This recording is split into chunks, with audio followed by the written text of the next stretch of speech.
Good evening. Welcome to the LPA meeting for March 5th, 2026. Can I get an approval of the November 6th minutes?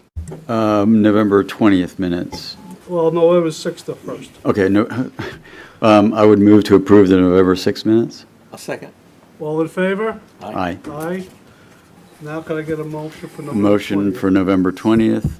Second. All in favor? Aye. Aye. Aye. Okay. Now we have a quasi judicial hearing for, what is this for? Item 260638. Mr. Sinnott, you're presiding. I have no ex parte communications to divulge. Neither do I. We need to swear. I swear them in. Oh, yes, this quasi judicial thing. Thank you for the cheat sheet. All I have to do is use it. All those giving testimony, could you please stand, except for attorneys?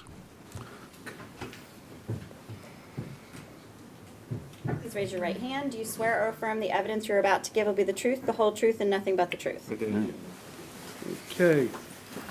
All right, Mr. Sinnott, now it's your turn. Thank you, Mr. Chairman.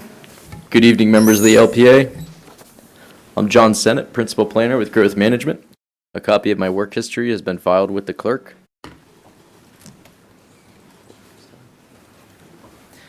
This is a request by McCarty and Associates Land Planning and Design on behalf of Buell Land South for approval of the Sixth Amendment to the Island Crossings Commercial PUD Agreement, including revised master site plan and final site plan for Outparcel A. The proposed development of Outparcel A consists of a two-story, 99,922 square foot residential storage facility and associated infrastructure. Outparcel A consists of approximately 6.83 acres located at 11850 Southeast Federal Highway in Hobe Sound. Included is a request for a certificate of public facilities reservation. Here you can see the overall Island Crossings commercial PUD outlined in red. It's located just west of the intersection of Federal Highway and Bridge Road in Hobe Sound. It's just over 25 acres. It's anchored by a Publix Plaza. It also includes several out parcels that have been developed with a gas station, a Wells Fargo Bank, a Wendy's, a Cleveland Clinic Wellness Center.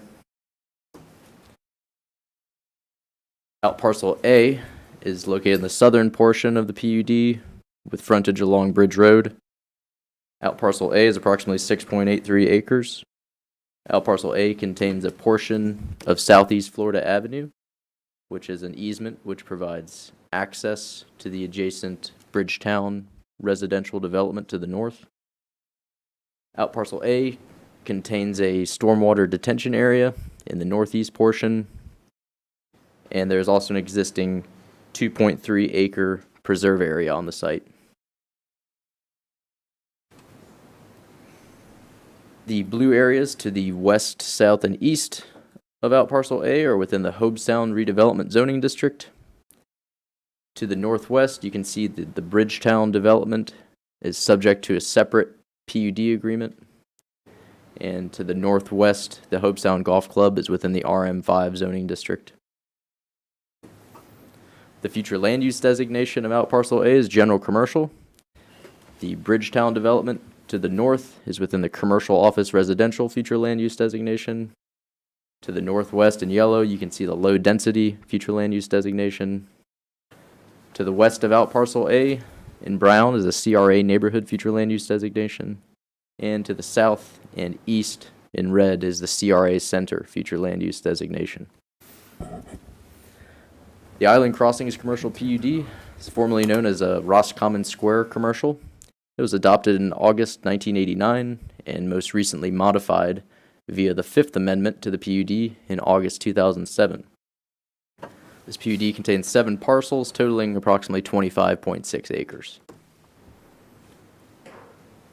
The proposed 6th PUD amendment adds residential storage facility as a permitted use for Outparcel A. It clarifies that SMRU shall provide the water and wastewater service for the project. The Sixth Amendment removes the .23 acre outparcel G, which is currently within the Hobe Sound Community Redevelopment Area. This amendment includes a revised master site plan to reflect an increase in maximum allowable building square footage and then the removal of outparcel G. The amendment also includes a revised timetable of development for outparcel A.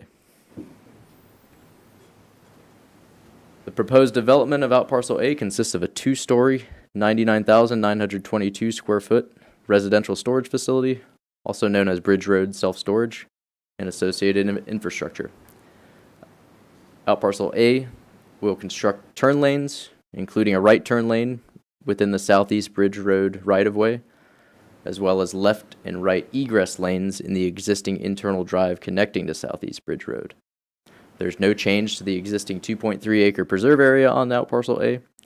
Exotic vegetation will be removed within the preserve area in accordance with the existing preserve area management plan. A parking rate adjustment is requested pursuant to Section 4.625 Martin County Land Development Regulations. 10 parking spaces are proposed.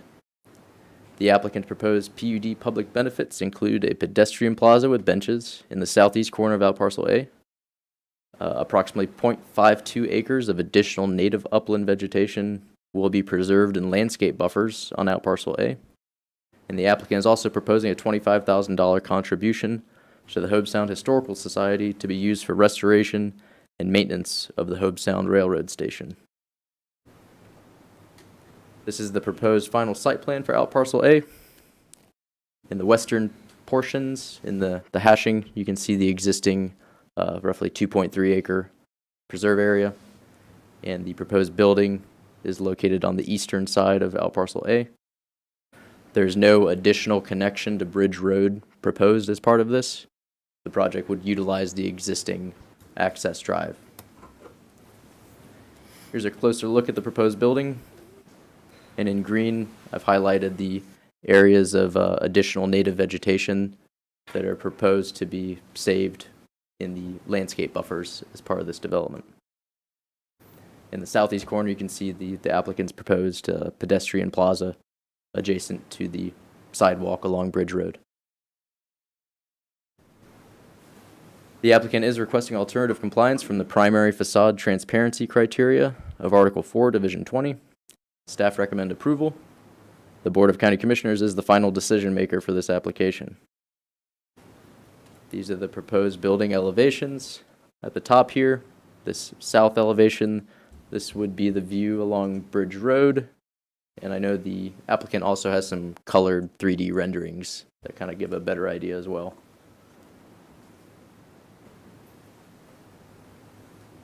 Development review staff have found the Buell Land South application to comply with all applicable regulations and the comprehensive growth management plan as detailed in the staff report.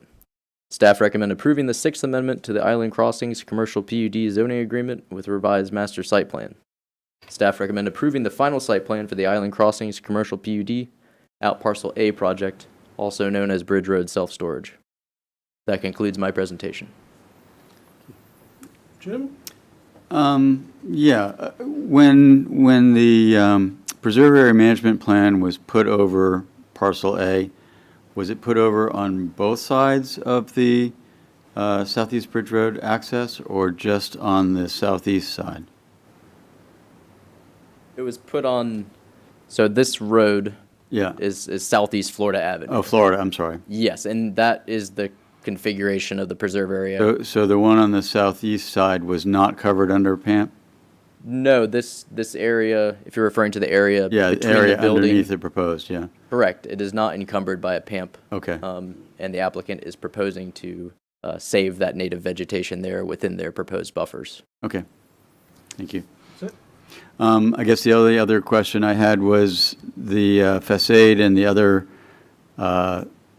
architectural amenities are approved by the Hobe Sound NEC and the CRA? So this is a PUD. It's not within the Hobe Sound CRA. Okay, but it is within the CRA's purview or not? No, it's outside of the CRA boundaries. All right. It is subject to the commercial design criteria of Article 4 of our code. Okay. Anything else, Jim? No. Facade, is it? Facade. I've never heard that. Facade? That's what you said. Facade? How would you pronounce that? Facade? Facade, okay. Wait a minute. Rick? No. And I have no questions. Now you can walk back.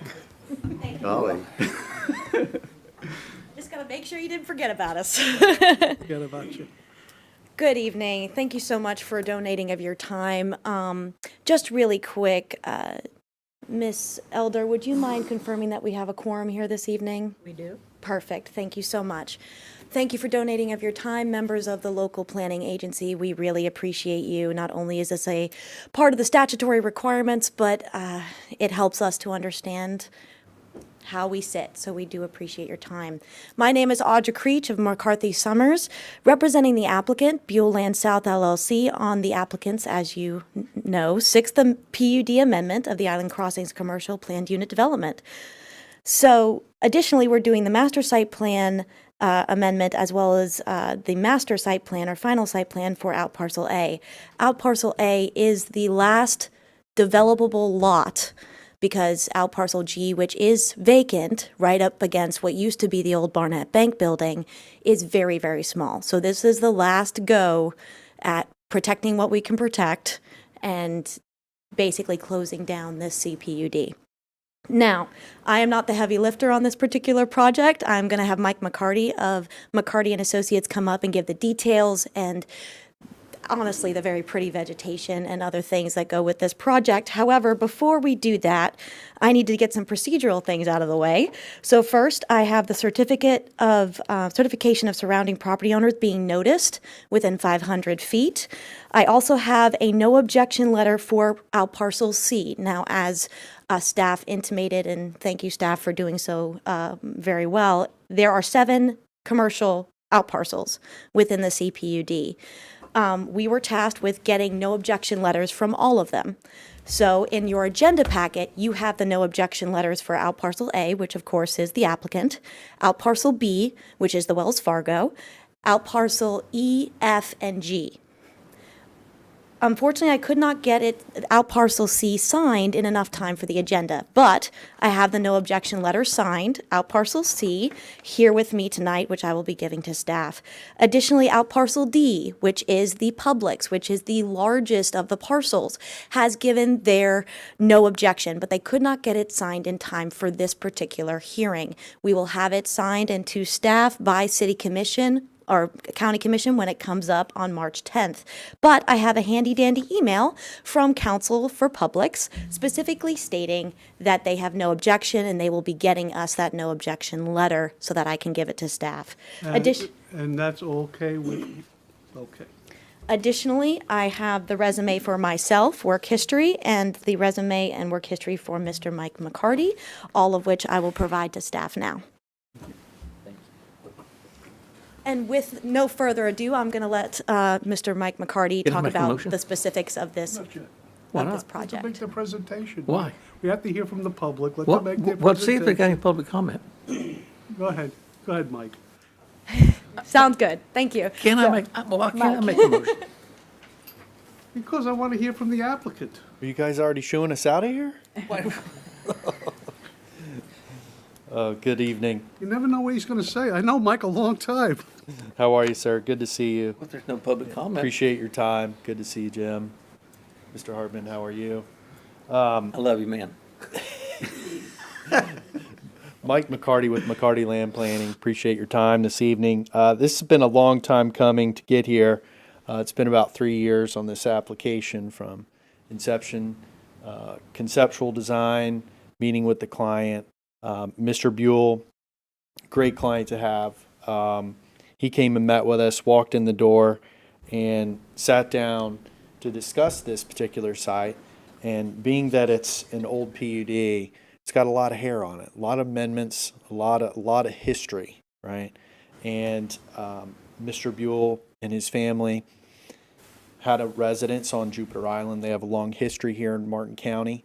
He also resides within Bridgetown, the community that's just to the north of this site. He came to us and he said, look, I'm buying this site. I want to make sure that what happens here is good for our community, meaning, you know, his interest in that area being that he lives there. And so we went through a laundry list of various uses that he could do there. And he would say, no, we're not doing that. No, I don't want to do that. It's got to be something complementary to the community that can benefit the community and not be a problem. And I said, deal. Okay. So fast forward to 3 years later, we're before you to discuss this project. Island Crossing PUD was established in 1989. Since then, there's been 6 amendments. This is the 6th amendment, 5 prior to today. The amendment before you is to allow the proposed Bridge Road storage facility on our parcel A. As Audra indicated, this is the last parcel of the CPUD. The permitted uses within the CPUD consist of commercial and retail uses, and out parcel A was previously approved in 2007. That has since expired.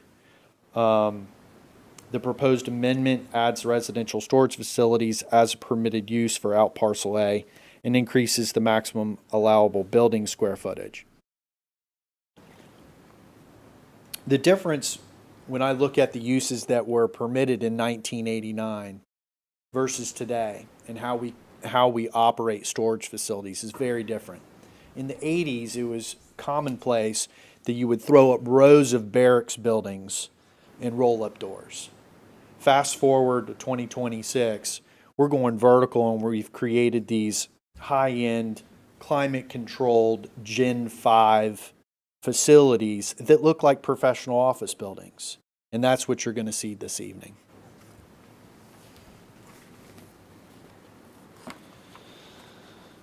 Might be a little redundancy in my presentation, but bear with me, please. This is out parcel A, which staff presented to you already, so we'll pass through that one.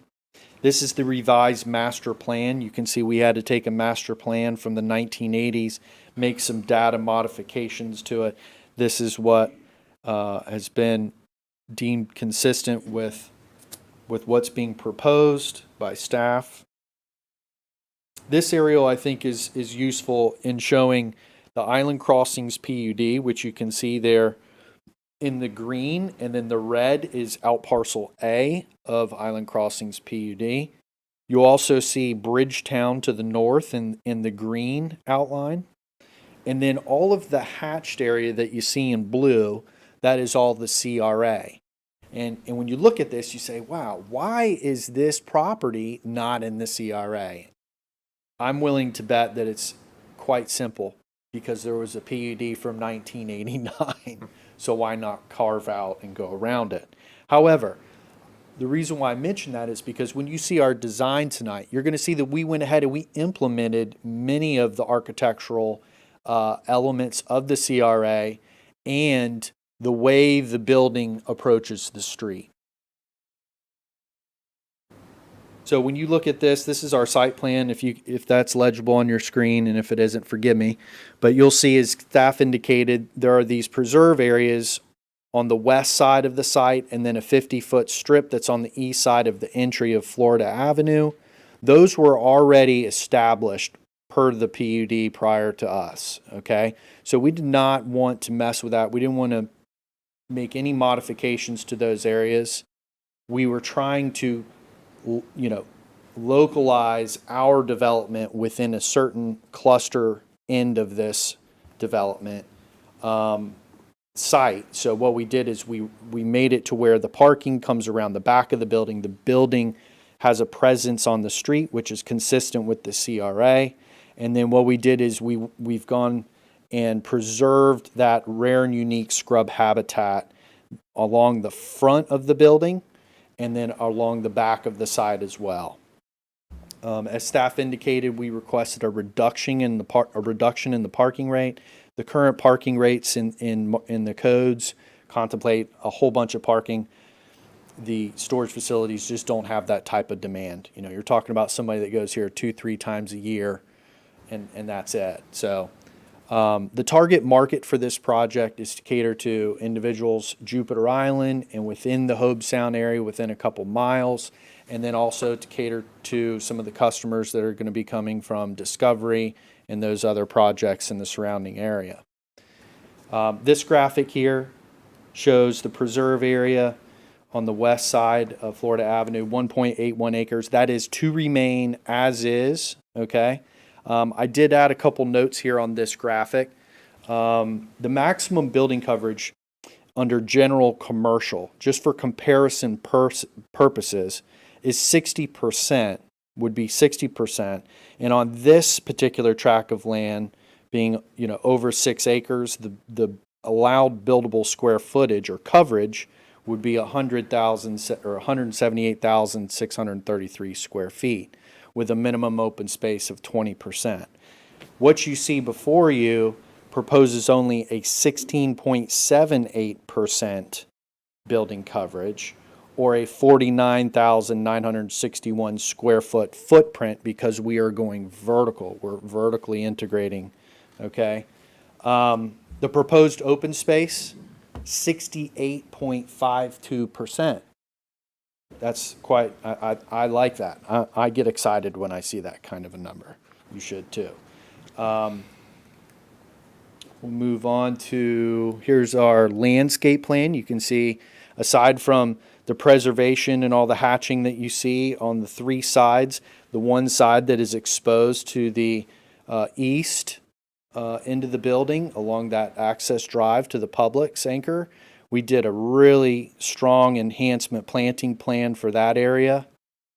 And you can see that here, which is graphically shown in a planting scheme of varying ground covers, shrubs, grasses, canopy trees, palms. Here's our public element that you'll see right there on the corner with benches and a little arcade. All ties into this crosswalk. This crosswalk's going to be redone. The sidewalk's going to be extended and tied in. So there's a lot of benefit happening here. Here's a zoomed in image of that corner and the enhancement that it's going to bring to the corridor.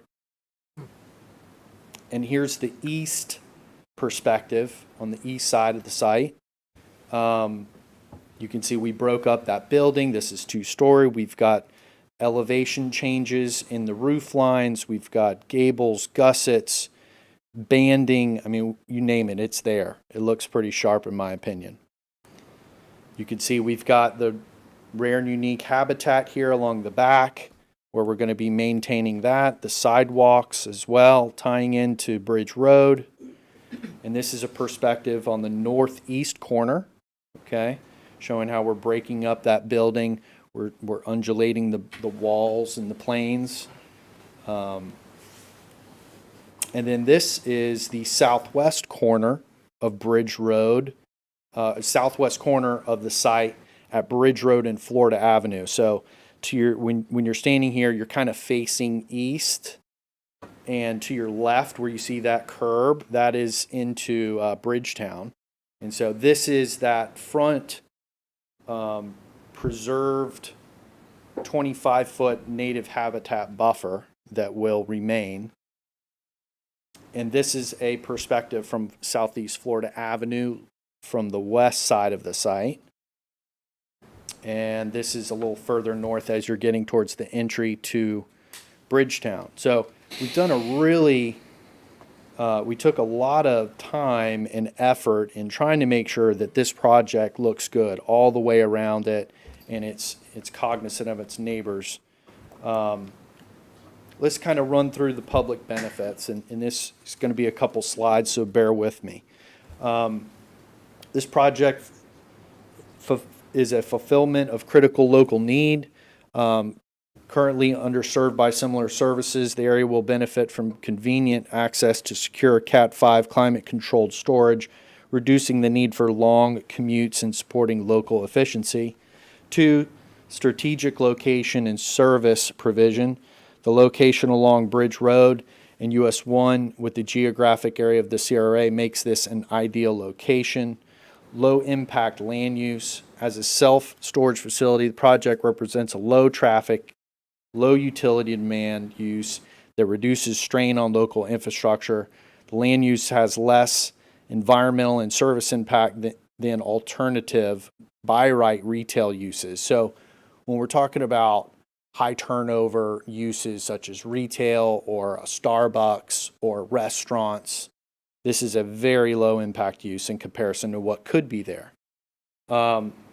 Environmental preservation, ecological stewardship. You can see in our plans and everything that's been presented, the project proposes preservation of rare and unique scrub habitat along the site's northern and southern boundaries, exceeding the minimum code requirements.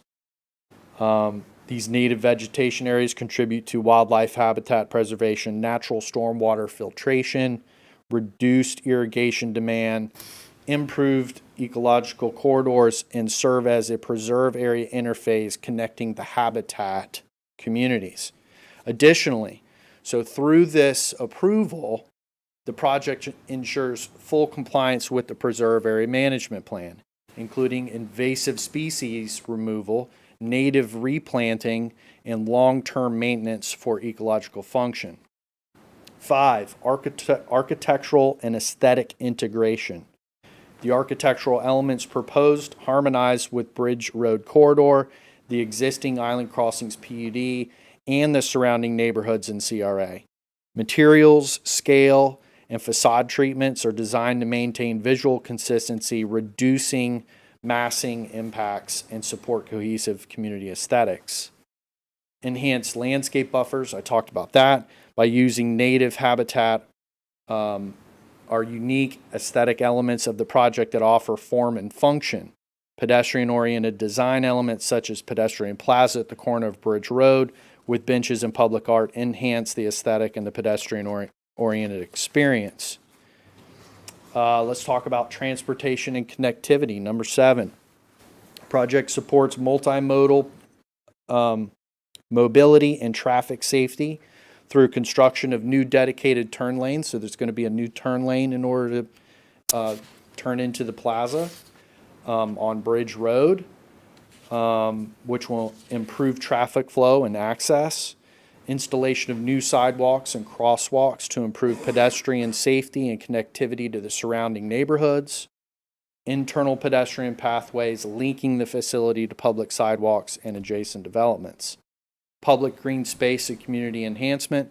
A publicly accessible green space, as I indicated on the plan and in our graphics, with shaded seating areas at the southeast corner of the property. We're using native landscaping, pedestrian-friendly scale and design, a visually appealing amenity that contributes to the character of the Bridge Road corridor. Obviously, there's some economic development and local job creation that also occurs with a project like this. There's the construction jobs, obviously, and procurement of local services during the development, ongoing employment opportunities for the operations, and then there's the increase in tax base to the county. My client also is willing to make monetary contribution to preserving the history and long-term stewardship. The applicant's committed to taking an active role by contributing the railroad magnet pledge in the amount of $25,000 to the Hobe Sound Historical Society to relocate and restore the old Hobe Sound Railroad Station.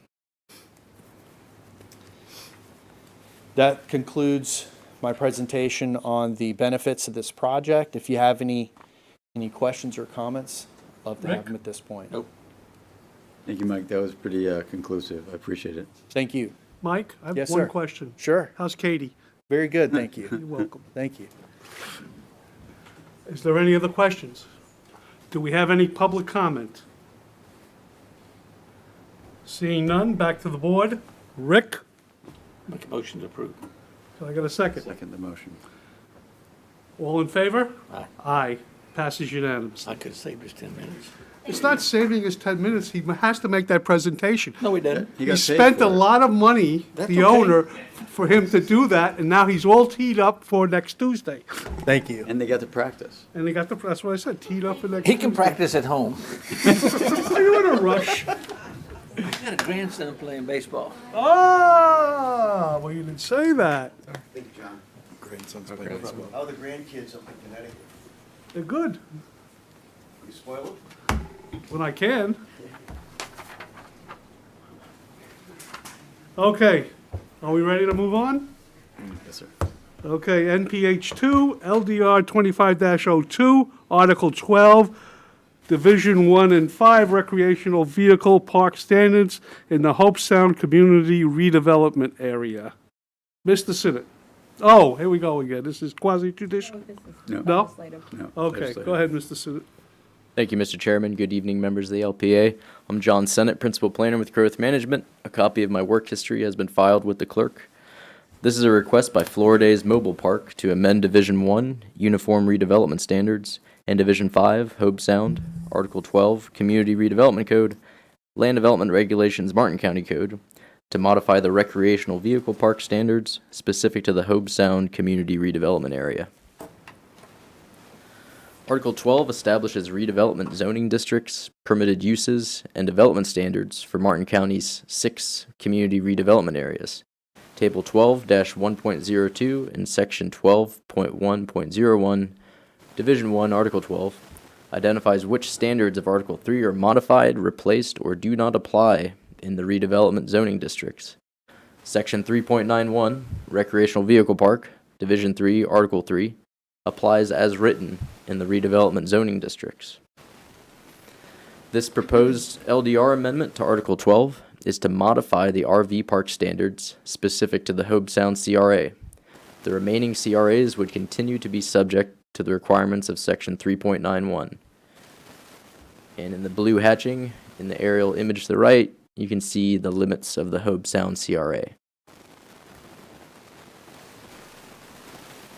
This table shows the current Section 3.91 RV park standard in the left-hand column, and in the right-hand column you can see the applicant's proposed RV park standard that would be specific to just the Hobe Sound CRA. The current standard is that each recreational vehicle site shall be a minimum of 2,000 square feet. The applicant is proposing a minimum site size of 1,500 square feet for each RV site. Current standard is that at least one wastewater pump-out station shall be provided within the facility. The applicant is proposing that at least one wastewater pump-out station shall be provided within the facility unless the RV park has a potable water and sewer hookup at each site, and the park only rents to recreational vehicles that are self-contained units. The current density standards is that maximum density shall not exceed 10 RV sites per acre. The applicant is proposing a maximum density of up to 15 RV sites per acre. The current standard is that recreational vehicles shall be limited to a short-term rental basis for tenancies of less than 6 consecutive months, or a total of 6 months in any calendar year. The applicant is proposing to modify this such that, pursuant to the terms of an employment agreement, managers or caretakers are exempt from the short-term tenancy requirement. The current standard regarding accessory dwelling units is that an accessory dwelling unit for a park manager or caretaker may receive a separate address from the park office. The accessory dwelling unit shall not be a recreational vehicle or mobile home. Similarly, the applicant is proposing an accessory dwelling unit for a park manager or caretaker may receive a separate address from the park office if the accessory dwelling unit is a permanent structure. The proposed amendment removes the prohibition on park trailers. It also contains other provisions which are consistent with the existing Section 3.91 criteria. This proposed amendment would allow a manager or caretaker to occupy an RV site indefinitely. This conflicts with the LDR definition of RV park as the commercial use of land to provide individual spaces for 2 or more recreational vehicles on a daily fee or short-term rental basis for tenancies of less than 6 consecutive months. There's no proposed limit on the number of managers or caretakers which may occupy RV sites. RV parks are subject to state regulations, including Florida Administrative Code, Chapter 64E-15, and Chapter 513 Florida statutes. Section 64E-15.002 Florida Administrative Code stipulates that each RV space shall contain a minimum of 1,200 square feet, and that density shall not exceed 25 RV units per acre of gross site. Based on provisions in Florida statutes and Florida Administrative Code, Martin County LDR standards regarding RV parks could be preempted if the proposed LDR text amendment is approved. Such preemption could result in RV parks being developed in accordance with the state standards rather than the more restrictive Martin County LDR standards. And if I may, I would just like to read from Chapter 513, Florida statutes.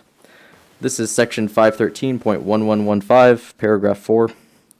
This section does not limit the regulation of the uniform fire safety standards established under Section 633.206.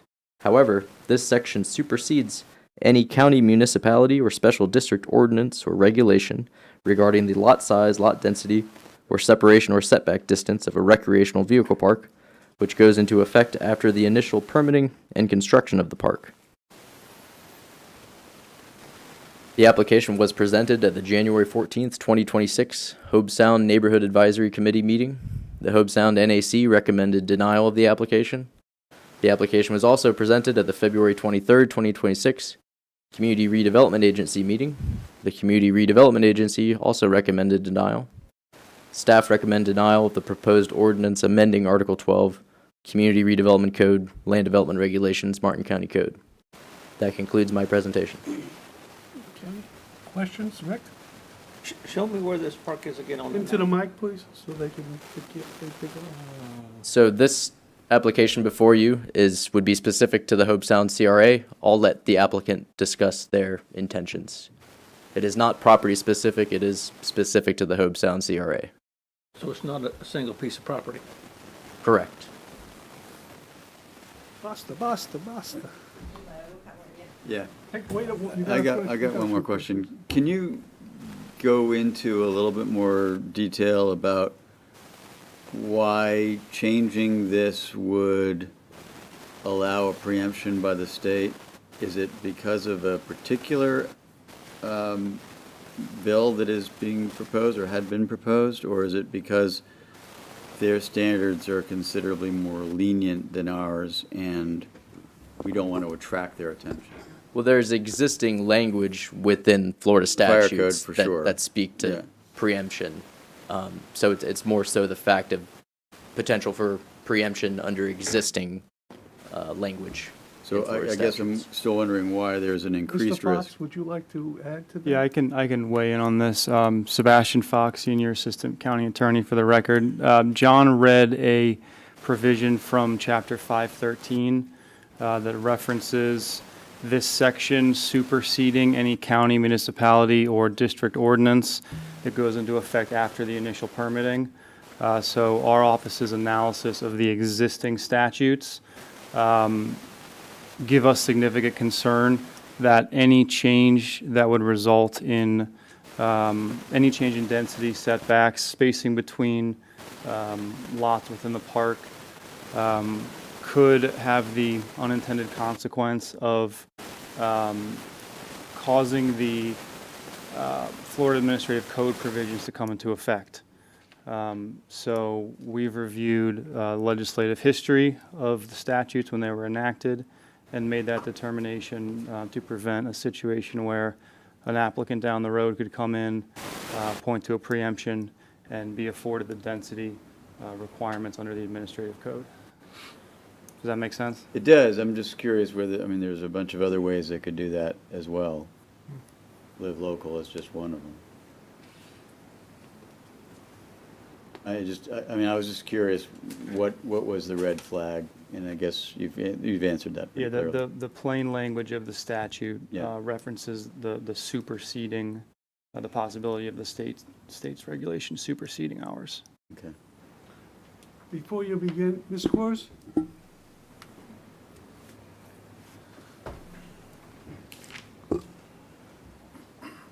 So it is the CRA's desire not to have this happen. Is that correct? That is correct. And it was the NAC's desire not to have this happen. They voted. And what was the vote? It was 4-3. 4-3. It's close. What about the CRA? 5-1. 5-1. Okay. Thank you. Unless you want to add something else. Just that we 100% support staff's recommendation. We just feel in the analysis that there's too much potential harm that can be done and not enough potential benefit to the community to recommend approval. Okay, thank you. Okay, Miss Story, come present. It's like Old Town Week. Yes, thank you. Let me get kind of restructured a little bit. So anyway, so good evening and thanks for having us. I am, just for the record, I'm Krista Story. I am an attorney with Polymath Law, which is located in Hollywood, Florida. Prior to joining Polymath Law, I was a member of the Martin County Attorney's Office for 25 years, retiring in 2022 as a senior assistant county attorney, and most of that time I spent representing the local planning agency. Some of you, Mr. Moyer, you were on there for Good evening again. a long time. Yes, sir. I'm pleased to be here with my clients, Suzanne and Michael Graham, who are in the audience. I've been representing them on this application since 2023 in various forms. The Grahams are the owners of the Florida's RV Park, and they've been working through this just under about 2.5 years. The application before you is a text amendment. We understand that. It's a revision to the language of Article 12. John, Mr. Sinnott, has done a very good job of putting that forward. We have some slides too, but I'm not going to duplicate that. But I just want to hit the specifics on the head, and Mr. Boyer, thank you for mentioning the issue about preemption. We're standing here because although I certainly don't take lightly the opinion of the county attorney's office, I do not share their opinion that preemption is imminent as a result of this application. But I want to kind of circle around about one thing first. So, after spending 25 years with the county attorney's office, I don't know if I can remember an applicant coming forward with a staff recommendation of denial. But it is the applicant's absolute right to do that, and we're standing here before you because staff is not the decision makers. The LPA, at this point in time, is the decision maker, and ultimately the Board of County Commissioners will be the decision maker. So what you have is your role, your job, is to consider certainly the advice of your staff, the Growth Management Department, the County Attorney's Office. That's what they're supposed to do, provide you with recommendations. You weigh that. You also should be listening to the applicant's presentation. And if there's any members of the public, that's also the piece of it. This is not quasi-judicial. It's a legislative matter. It's a policy decision. So it's in a little different framework. So you've got three participants, three parties. You've heard from one. You're hearing from us, and I don't know if there are any members of the public here this evening. The thing is that the most significant portion of the denial of the application is the opinion of the county attorney's office that any revision to the land development regulations regarding RV parks in Martin County is going to trigger preemption of Martin County's all of the regulations, with the concern that the state has less strict standards. Okay. In particular, the county attorney's office has cited to the statutory language. John read that, but I want to focus on that again. It's section 513115.4 Florida statutes. And I've looked at this, mulled it over. We tried to sort it out because I will tell you the history. I've also looked at the legislative history. We've also reached out to the association that the Grahams belong to, the professional association. We've reached out in every way, shape, and form we can. And have arrived at at a conclusion that I think is different. The section that's been cited to says it dates back to 2022 House Bill 343, which was an effort, an intent to ensure that existing RV parks were not disadvantaged by subsequently adopted ordinances. You know, the threat of hurricanes and other types of things. And, you know, I'm a long-time proponent of local government and preemption and the impact on home rule these days is not something that I take lightly at all. Some of you may know me, and I'm kind of still in the fight with that. But the concern oftentimes is the overreach of local government. And that particular provision of the statute was intended to allow existing RV parks to maintain what they had been permitted and constructed to do, and to rebuild in case there was an issue and they were completely wiped out. Recognition that RV parks have a function and they provide services for tourists, and they also do provide a level of affordable housing in this state. So the language in that particular provision that was cited, it says the section would supersede any county, municipality, or special district ordinance regarding lot size, lot density, or separation or setback distance of a recreational vehicle park, which goes into effect after the initial permitting and construction of the park. That is directed at existing parks. I do not believe it is directed to protect parks that may come later. The intent of the legislation was to protect existing parks. You know, certainly it's, you know, everybody has their role that they're playing in this situation. And, you know, the county attorney's office is providing its information in your staff. I don't mean to be flip about it, but the county attorney's office is not the only lawyer in the room. And I don't share their opinion about the preemption. I don't share the opinion that is imminent and that it will be automatic. And the opinion that's been shared with you is definitely to the detriment of my client, the Florida's RV Park. One of the things that's concerning is there has been no context given by the county attorney's office as to how the preemption might unfold. I am very familiar with how preemption occurs when the state legislature adopts bills, and they're doing it just right now as we speak, I will tell you that. And I know what that looks like. I spent 25 years with the Martin County Attorney's Office.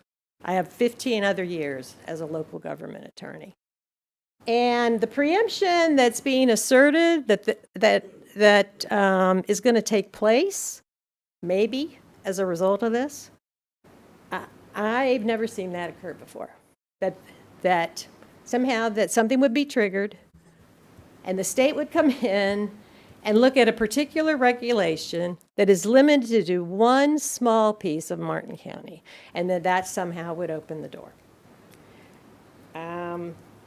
You know, what would have to happen is that someone would have to assert that. Someone in some way would come forward and say, we want to develop under other rules. And then that individual would have the obligation of having to point to either an implied or express preemption of the state by the rules and regulations that Martin County currently uses. There may or may not be agreement about that. It may take the filing of litigation.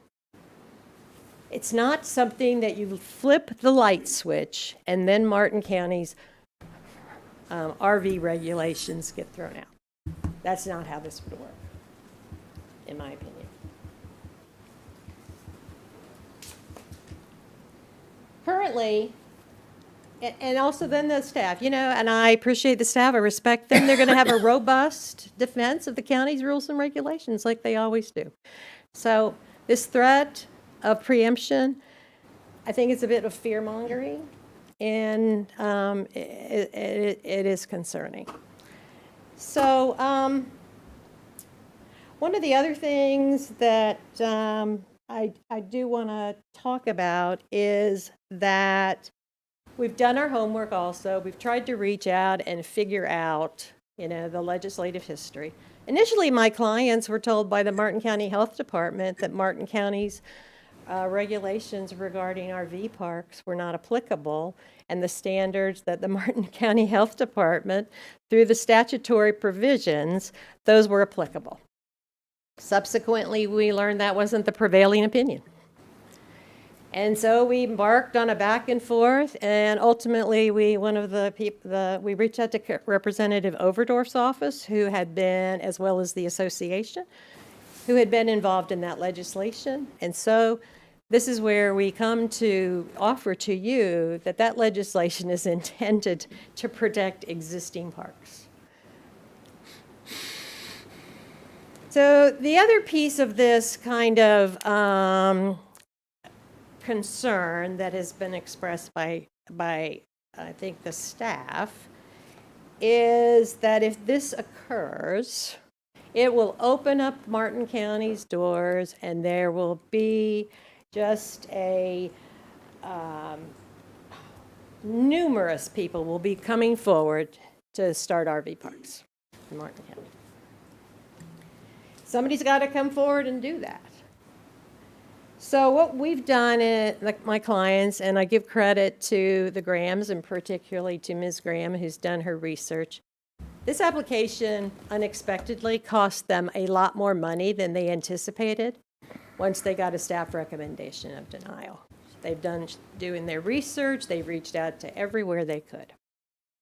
And one of the things that we did do, because this idea that there's going to be an explosion of RV parks in Martin County does not really compute. In spite of what the Grahams, who have been operating an RV park for 16 years, have said, staff has asserted that that's going to take off, and there's going to be a problem, and there's going to be increased density. In spite of not having any business experience with RVs, having no understanding of the capital it would take to do that. So, but what the Grahams did is reached out. We've got an opinion, and I think this letter probably unfortunately did not go to the LPA, but it went to the Board of County Commissioners, by Drew Poston, who's the Senior Vice President at SLC Commercial. And I've lost my, excuse me just a minute. And I apologize if we can get this to you. They reached out to get someone who might know a thing or two about land use and the interests of developers in Martin County. And I'm going to share with a portion of what he said because I know I'm going on a bit. He stated that based on my long experience in this market, I want to emphasize that there is no current demand for land to develop new RV parks in Martin County. The last inquiry I encountered was more than a decade ago when the owner of Charlie's Bar and Grill received VOCC approval for the C&C Recreational Vehicle Resort. The project ultimately did not proceed because it was not financially feasible. The property has since been approved for the Parrot Circle Self-Storage Facility, which you may recall. He concludes by saying, "In my professional opinion, there is no present demand nor any foreseeable future demand for land to develop new RV parks in Martin County." So the elephant in the room that this is going to lead to an explosion, I think it is not accurate. So those are kind of some of the policy, the legal arguments and things. And I know this is a text amendment, but there's been a long history to this application. And although it could apply to other properties, right now, talking about application potential to my client's property. We want to share a little bit with you and give you a little background, and then we'll be happy to answer any questions. And the Grahams have put together just a little slideshow. And again, I recognize fully that it is not simply about one piece of property, but the scare tactics have been used is that this would open it up and there would be an overabundance of RV parks. Before you So proceed, is that all right with, it's No our, problem. it's our presentation. okay.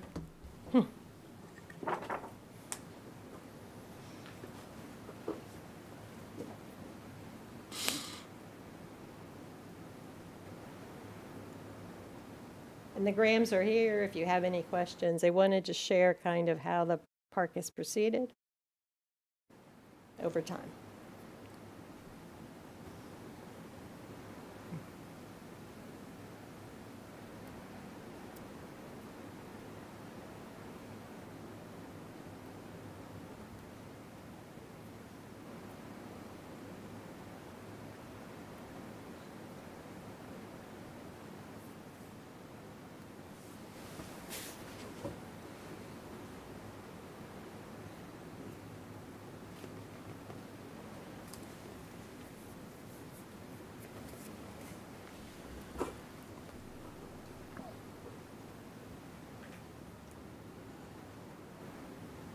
So the Grahams have been embarking on this. They started down this path when they were interested in making improvements to the park.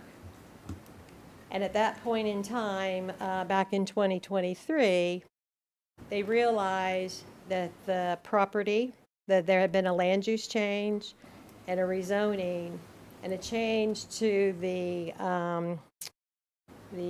designations on their property that would make that problematic. So just a little bit a few facts, and then I'll move on. But it's very important to understand. So the Grahams bought this piece of property. Well, let me give you that address. If you don't know where it's located, it is located in Hope Sound on Federal Highway, and I've got my papers out of whack. So excuse me just a second. See where I'm at. Okay, alrighty. I should have this memorized. We've been making, this is the third time we've made this presentation recently. So the Florida's RV Park is located at 10075 Federal Highway in Hope Sound. There's two pieces of property. The Grahams purchased the developed parcel in 2010, and there's a vacant parcel in 2020. Those of you who've been here for a long time may remember that the developed parcel was the infamous Angle Inn Mobile Home Park. I think that it's probably safe to say this is a considerable improvement from the Angle Inn Mobile Home Park if you've ever driven by or have any knowledge of Florida's RV Park. So when the Grahams were embarked on this and wanted to make some improvements, they became aware that the future land use and the zoning was changed. And at that time, and so this was the CRA code, and not only was that, but then sub-districts were applied to parcels.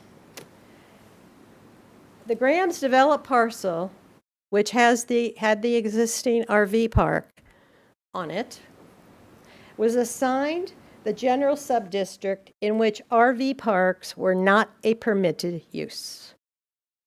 It was an existing business. And I know this is a topic, and I'd appreciate the opportunity if I can finish my presentation. Yes, And then Ms. please. Elder, you can jump in. Thank you so much. Thank you so much. The subdistrict that was applied to the undeveloped piece of property would have allowed RV parks. Now, so what happened is the Grahams had to go through a process, and some of you were here on the LPA when they came forward for a subdistrict change for the developed parcel, which would then allow this use to continue. Now, there's been some disagreement I've had some disagreements with the county attorney's office in the past over the assertion of certain facts. But the bottom line is that this is the fact as it exists currently. The Board of County Commissioners in January 2025 made a decision to approve the subdistrict change, and RV parks are now a permitted use. So what went on before and the assertions of whether or not that use was appropriate and whether or not the county enforced its rules and regulations regarding RV parks or mobile homes is moot at this point. This is a permitted use, and my clients have come forward to ask for some revisions to the code to enable them to improve their property. And that's why we're here tonight. So after the subdistrict change came through, they've embarked on a process of amending the code, gone back and forth a bit. A compromise, what has been presented to you tonight, is a compromise between what is allowed under the Florida Administrative Code and what is currently allowed in Martin County. The elephant in the room is the preemption issue. The other elephant in the room is anytime you talk about increasing density in Martin County, I know very well that throws up red flags. But I keep saying maybe another thing I want to leave you with. One of the things about density is if you all know typically what density means. It's the number of dwelling units per acre.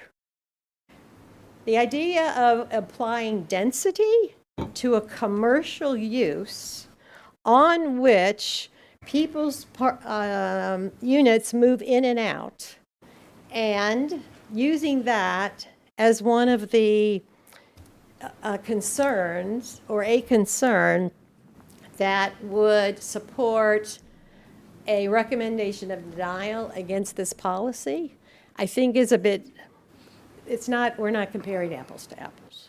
And so this is a commercial use. Let me see. So I think that the code, the provisions that we're proposing to change are before you. We'll be happy to answer any questions. Yes, you have a recommendation of denial from your staff, the NAC, and the CRA. That's all part of the process. But ultimately, we're before you now, and the Board of County Commissioners is the one who makes the decision. And we'll be strongly advocating, no matter what happens tonight, to the Board of County Commissioners. We've engaged in conversation with, my clients have, with all the members of the board. And so we'll just move forward. Be happy to answer any of your questions that you may have. Okay. Thank you, Ms. Story. Well, I asked a question earlier that this didn't apply to one particular property, right? Correct. So the applicant already has a park, Yes. and he's already using it, and he's wanting to change it, change the density on that parcel, but all parcels in the county. So No, it's just in the Hope Sound CRA only. Okay. Only. And that, is a change that's evolved over time. At one point, the proposal was to make changes throughout the county, and rightly so, that my client happens to be in the Hope Sound CRA, and that, they're really not advocating on behalf of anyone else. So So the- it was the other very question- limited and restricted. Yes, So sir. the other question is the explosion of RV parks. How much, I don't even, and I think I know something, but how much, what is a zoning district for or a land use for an RV park? And how many places in the county are allowed? Do we know that? Well, John said it, growth management for the record. I would like to point out for the Hobe Sound CRA, within the Hobe Sound CRA, RV parks are permitted within the corridor subdistrict. That equates to about 61 acres. Okay. Best case, worst case scenario, however you want to put it. Okay. Jim? Ms. Story, how many RV parks are there in Hope Sound right now? I may have to turn to my client to answer. Ms. Graham, would you want to come up and answer that question? Or if she knows, I don't know. She's the data wizard behind this. Please forgive me, I was in sales. Please, just come to Please, the yeah, microphone. please, You need to please. introduce yourself for the Hi, I'm Suzanne Owen Brink Graham. Everybody knows me as Susie, hopefully.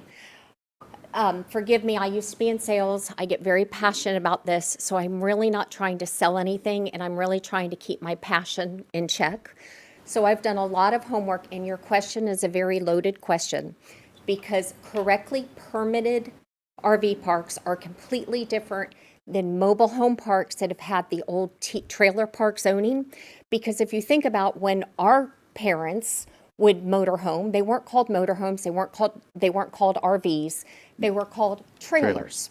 So you either lived in a trailer or you traveled in a trailer. So the old TP zoning covered both. So when you actually Google Map, and I'll challenge everybody to do that, please, if you pull out your phone and you Google Map, RV parks in Hope Sound, somewhere between 9 and 12 will come up. The correctly permitted parks are Florida's, Phipps Park, the St. Lucie Inlet District right next to Phipps Park, and then the state park doesn't really come up because it's Jonathan Dickinson, but Right. they also have RVs. Okay. Did I answer that well enough? You did. And I've also done homework on other counties and how many RV parks have been More built in the last information couple that decades. was asked. Thank Right. you, sorry. Appreciate it. And so in the old TP zoning, what was the maximum density allowable? I don't, Was it 15 or was it? It was 10? 8. It was 8. 8. well, let's just Yeah. think. I'll continue Yeah, when I get a chance. Go ahead, please, Mr. Ward. Pete Walden, Deputy Growth Management Director. Yeah, the RT district and the TP district allowed 8 units per acre, and those were residential units. That's one of the things that we're getting into tonight is the difference between an RV park, which is a commercial entity, and what used to be a mobile home park, which is a residential land use. So when the applicant's done, I got probably a couple clarifying statements Okay. to make. Any other questions, Jim? No, I think I've got a lot of information. I'm just trying to sort of weigh. Okay. I guess, and I think the important issue is what is going to trigger some sort of preemption, considering that the applicant's request is considerably less dense than the state's allowable density, as well as several of the other issues. Is density the only issue, or are things like pump out stations and other changes that you would like to have still holding up the plan?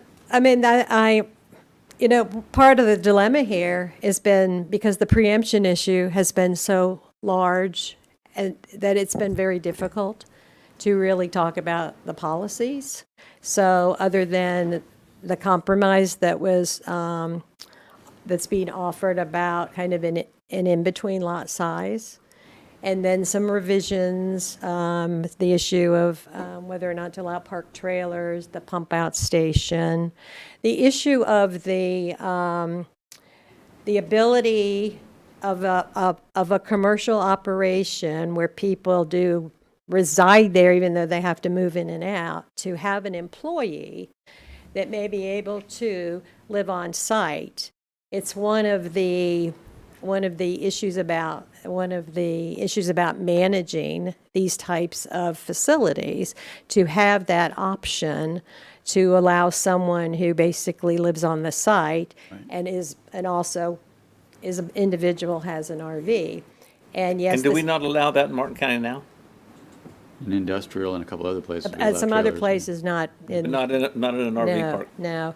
And I appreciate the staff's, the concern about there's no limitation on the number or not, but quite frankly, when that conversation ensued, and I'm not being flip, and I don't mean to be disrespectful, but when there was a suggestion by the staff that be limited, the number, when the question was, is there still going to be a recommendation of a denial, then the answer was yes. So, so we're sort of at a stalemate on some of these things. That's something that, if that's one of the issues, can certainly be willing to talk about. Well, let me ask you a question. So Florida's is now open, correct? Yes, Okay. it's operating. It's operating. Has code enforcement done anything to stop the operation?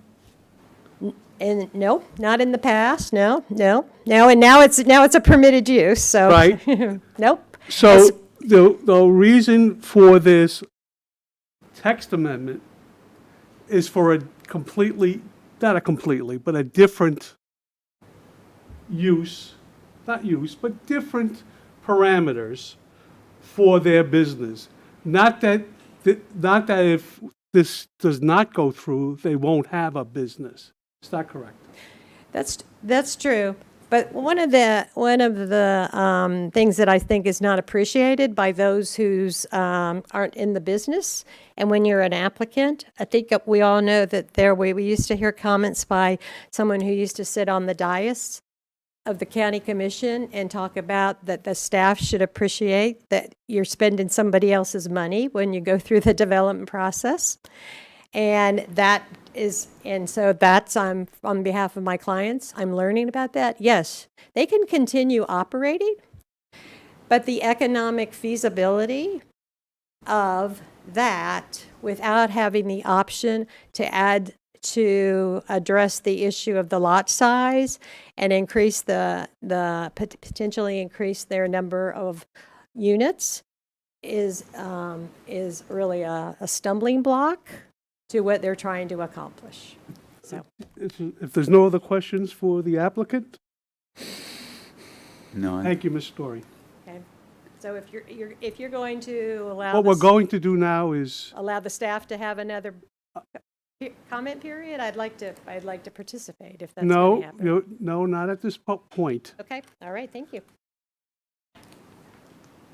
Is there further comment to staff?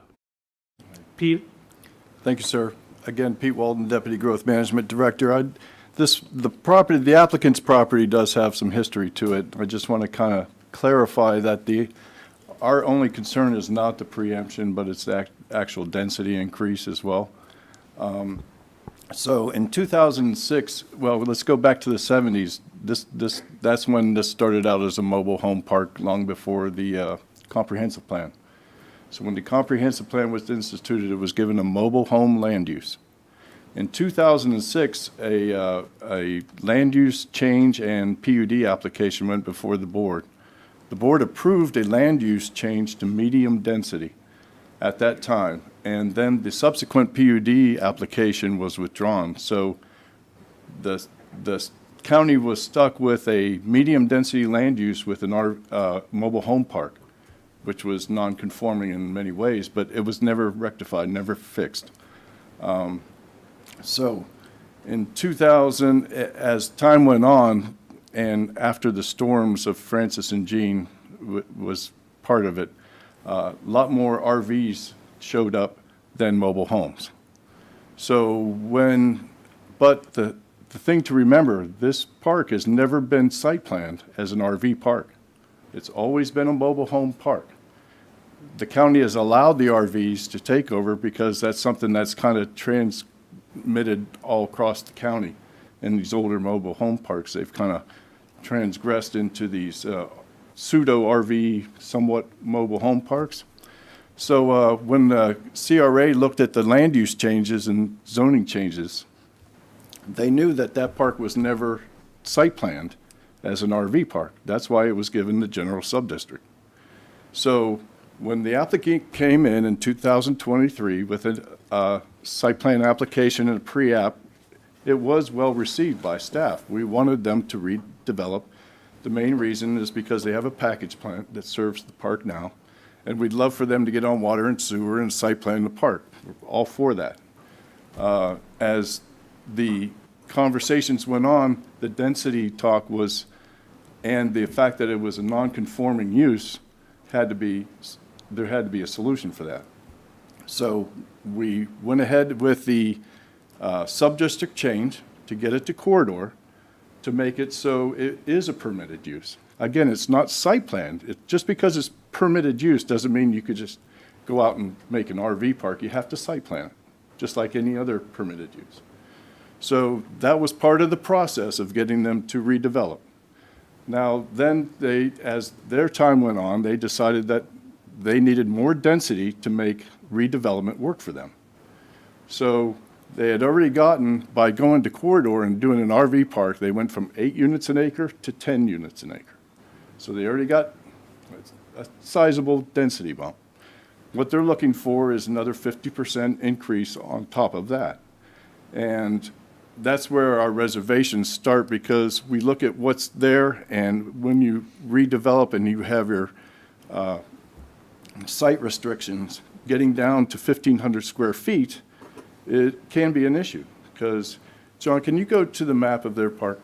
Since they showed you pictures of the park, I think it's only fair that we go to the map and kind of show what is there now and what the subsequent changes would make. Can you zoom in on one of the units? Can you trace the outline of one of them in the area? So we can kind of get an idea of what's existing there and the amount of square feet that it takes to have an RV park. Okay, so we're looking at 3,000 feet right now is what these are currently at. Now, they do have some up front that are tighter, but they're even more restrictive. So our code says you can do 2,000 square foot lots. So that's a 50% reduction of what they have now. So they can redevelop and make the site much tighter than it is now, but their idea is that they want to go another 500 square feet less than that. And staff has reservations about the end result of what that looks like. So it's not just the preemption, it's the quality of what's there. And we do appreciate the fact that they've done a great job managing the park. It is cleaned up. We don't have, we'll help them through the site planning process. We even allow them to have what's existing there and counting that, even if it exceeds the 10 units an acre, because it would be an existing non-conforming use, they can use that. So we're trying to work with them. We just don't feel, A, that the preemption is a possibility, and B, that the 1,500 square feet is actually a viable return for the amount of space needed. So just wanted to put that in perspective. Thank you. A comment was made about density and not applying to commercial uses. We have density for hotels, we have density for didn't say RV that. parks. It's the amount of units that you are allowed to produce for an acre. Now. Okay, just want to make that. Ms. Elder? I'm did you happy wanna- to provide an example on the preemption issue if that would help clarify it for the board. So just to start, I don't think staff has ever said that we're worried about there's going to be an influx of RVs, that our office has never taken that position.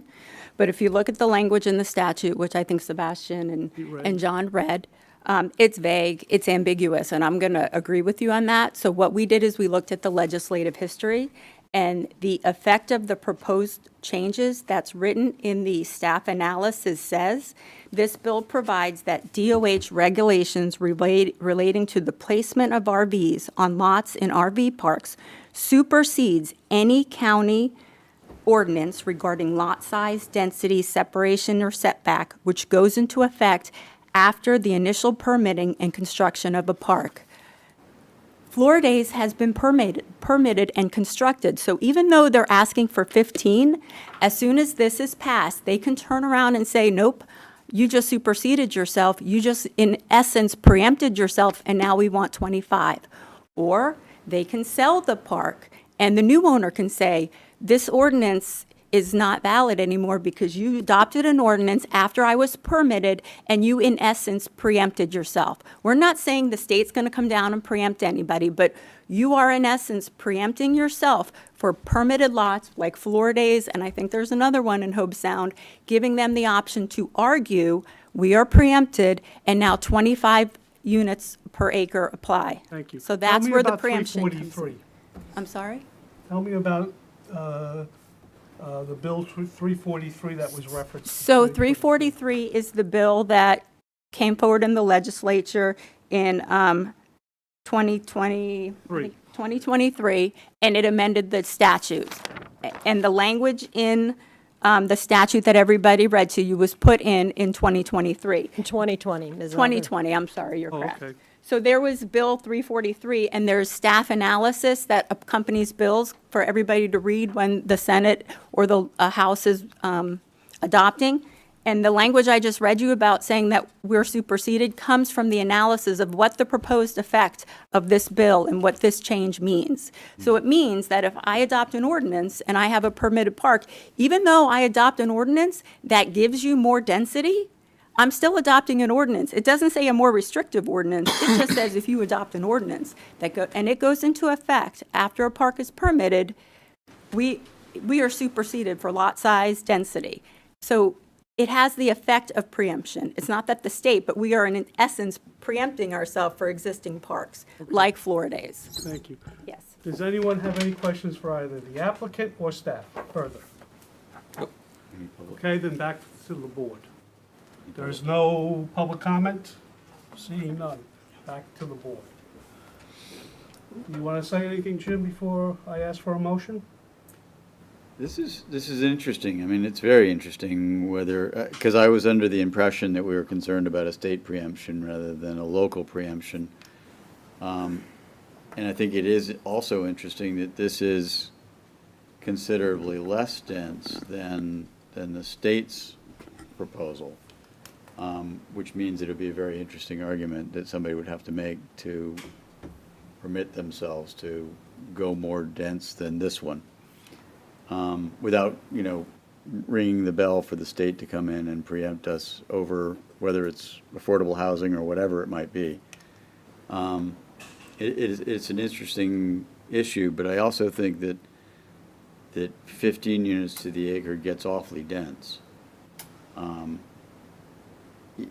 especially when people are moving in and out large trailers, and I'm concerned about the ambiance and the stress on the systems. I would much rather see pump out stations and all of them be required, for instance. I'm conflicted, and I have not yet made up my mind.